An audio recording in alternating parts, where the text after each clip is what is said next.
La notoriété de Robert Gallet naît lors de la Deuxième Guerre mondiale. Le 1er juillet 1940, il quitte la France pour l'Angleterre, déguisé en soldat polonais.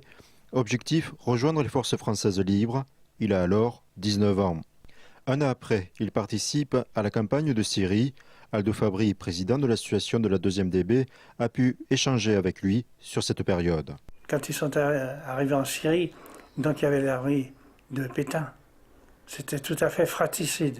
Ça l'avait marqué. Les batailles suivantes en Afrique du Nord sont tout aussi éprouvantes. Robert Gallet, en tant que chef de char, poursuit l'armée allemande. Ça leur a permis de déboucher sur l'Allemagne et ils ont repoussé jusqu'à la frontière tunisienne, la ligne Maretz. Ils ont emporté contre les Allemands. L'instant, ils ont débouché sur la Tunisie. Après la Tunisie, il y a eu tout un regroupement. Ils ont formé la 2e DB. La 2e DB est dirigée par le général Leclerc. Robert Gallet en épousera la fille. Toujours à la tête de char, il débarque le 3 août 1944 sur le sol français. La 2e DB le mènera jusqu'à l'Allemagne, en passant par Paris et Troyes. Nous sommes arrivés à Troyes le 11 septembre.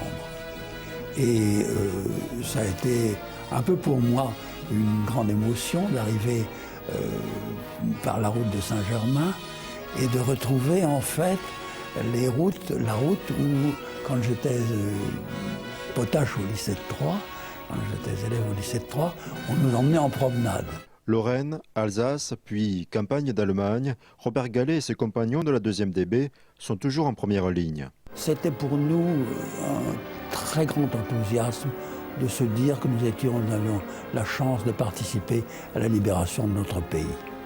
Et puis, ce sentiment d'enthousiasme a fait place quand nous avons appris tout ce que les Allemands avaient fait, fusiller les résistants, massacrer les populations civiles, etc., à un véritable sentiment de haine vis-à-vis des Allemands. Je n'ai pas peur de le dire.